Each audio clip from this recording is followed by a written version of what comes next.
Mota surpreende governo na hora de pautar a derrubada do IOF e rejeita a reunião para discutir a decisão. E você vai ver também. Estados Unidos vai inspecionar redes sociais de brasileiros que pediram visto de estudante. Lei brasileira não prevê que Itamaraty pague o traslado do corpo de Juliana Marins de volta ao Brasil. O dia amanheceu com temperaturas baixas no sul e sudeste do Brasil. A onda de frio causou geada até em áreas atípicas, como no sul de Minas Gerais. E ainda, Fluminense luta por vaga nas oitavas de final da Copa do Mundo de Clubes. Tudo isso você confere a partir de agora no Jornal das 18h30.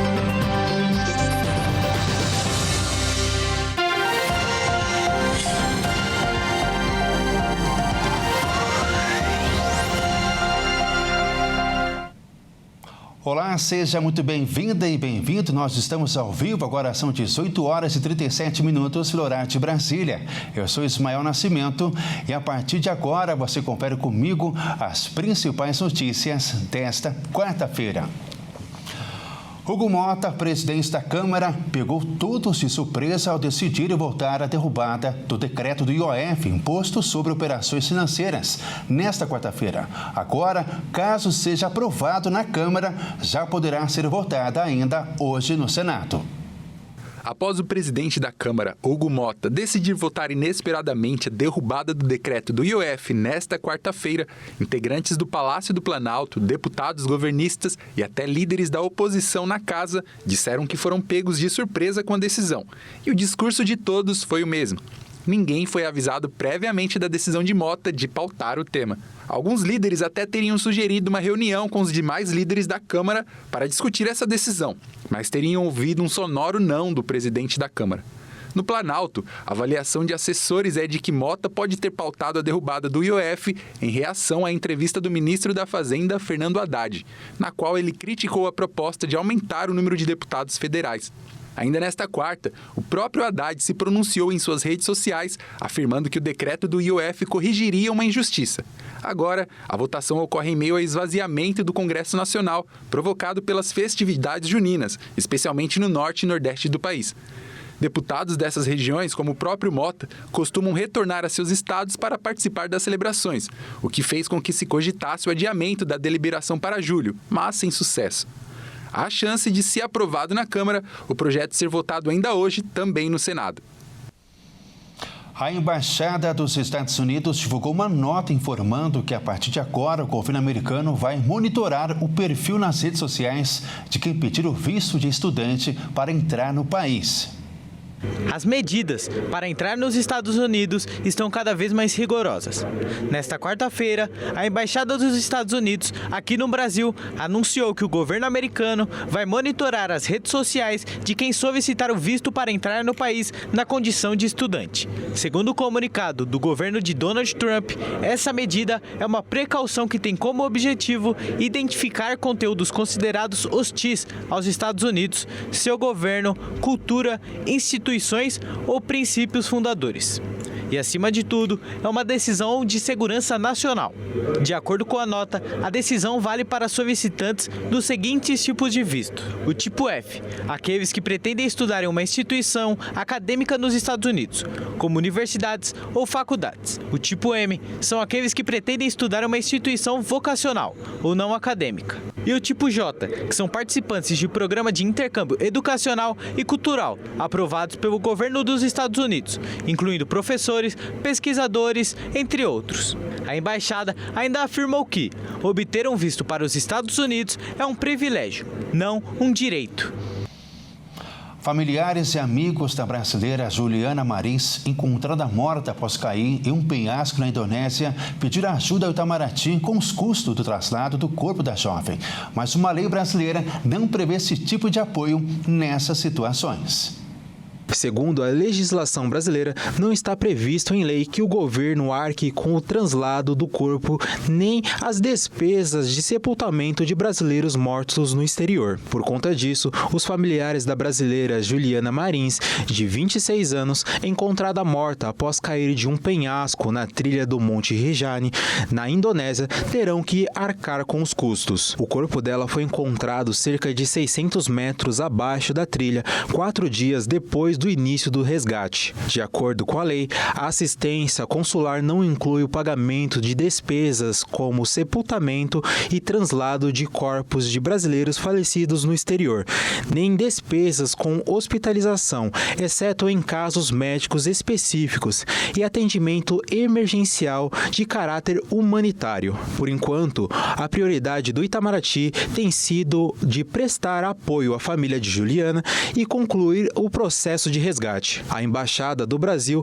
deslocou 3 funcionários para acompanhar a operação no local. Após a conclusão do resgate e a apuração do que de fato aconteceu, o Itamaraty avalia rever as recomendações dadas a turistas de aventura brasileiros no exterior. As recomendações vigentes são de 2021 e prevêem, por exemplo, que a decisão de percorrer áreas de risco é de responsabilidade do cidadão e que a assistência consular brasileira pode ser limitada. O Itamaraty analisa esse caso e outros para revisar as recomendações aos turistas de aventura, como quais itens levar ou quais critérios observar para contratar empresas. O Kremlin anunciou hoje que o presidente russo Vladimir Putin não virá ao Brasil para a cúpula do BRICS, que acontecerá na próxima semana no Rio de Janeiro. A justificativa é que o governo brasileiro não deixou claro seu posicionamento sobre o cumprimento ou não do mandato de prisão expedido contra o presidente da Rússia. Vladimir Putin foi condenado à prisão pelo Tribunal Penal Internacional por crimes de guerra durante a invasão à Ucrânia. O assessor de política externa do governo russo informou que a decisão está ligada à falta de transparência do Brasil sobre a situação. A Rússia não aceita a condenação de Putin e considera o mandado nulo, mas o Brasil é membro do Tribunal Penal Internacional e, em teoria, deveria cumprir o mandado de prisão assim que o presidente russo pisasse em solo brasileiro. Na prática, a ordem depende de decisões políticas. Essa não é a primeira vez que Putin fica fora da cúpula do BRICS. Em 2023, o líder não viajou à África do Sul pelo mesmo motivo, mas no ano passado ele foi recebido na Mongólia, que garantiu a Putin que não o prenderia. O chefe de Estado russo não é a única baixa na reunião. De acordo com a imprensa chinesa, o presidente Xi Jinping também não vem ao Brasil. De acordo com a imprensa chinesa, o presidente Xi Jinping também não vem ao Brasil. E veja a seguir, o dia amanheceu com temperaturas baixas no sul e sudeste do Brasil. A onda de frio causou geada até em áreas atípicas, como no sul de Minas Gerais. E ainda, Fluminense empata e está nas oitavas de final da Copa do Mundo de Clubes. Nós voltamos já.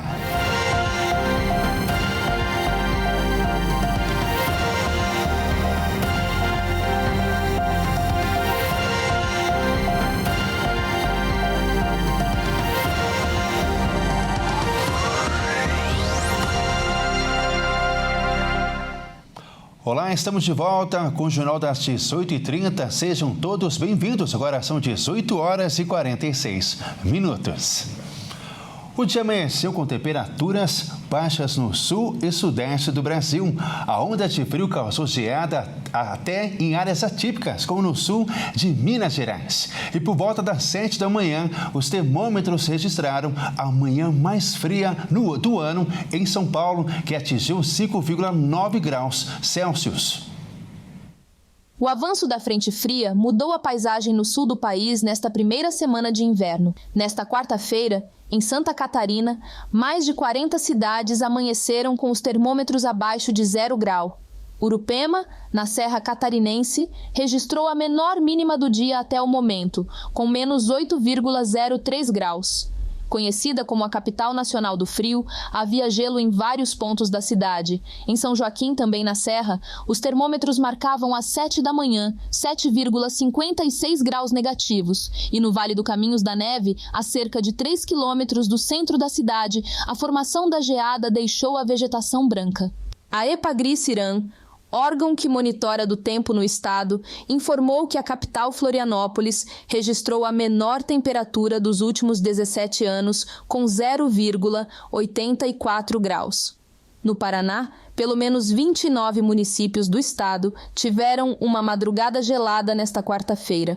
Segundo o Sistema Meteorológico do Paraná, 20 cidades tiveram temperaturas negativas, com destaque para General Carneiro, no sul do estado, que marcou menos 7,8 graus. Em Curitiba, os termômetros registram a menor temperatura do ano, com menos 0,3 graus. E no sudeste do país, cidades do sul de Minas também registraram temperaturas negativas. O Instituto Nacional de Meteorologia emitiu um alerta de geada generalizada para a região. Em Poços de Caldas, os termômetros marcaram mínima de 2 graus e surpreenderam moradores com a formação de camadas de gelo nas ruas e sobre carros nas primeiras horas da manhã. Um grupo de pesquisadores de uma universidade da Pensilvânia, nos Estados Unidos, descobriram que um fungo encontrado na tumba do faraó Tutankhamon pode ser um forte composto contra o câncer.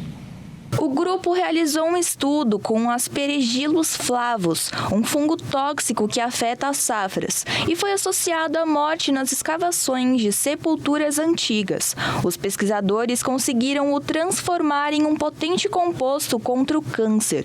Isso foi possível ao modificar certas moléculas do fungo e testar em células leucêmicas, o tipo de câncer que afeta as células sanguíneas.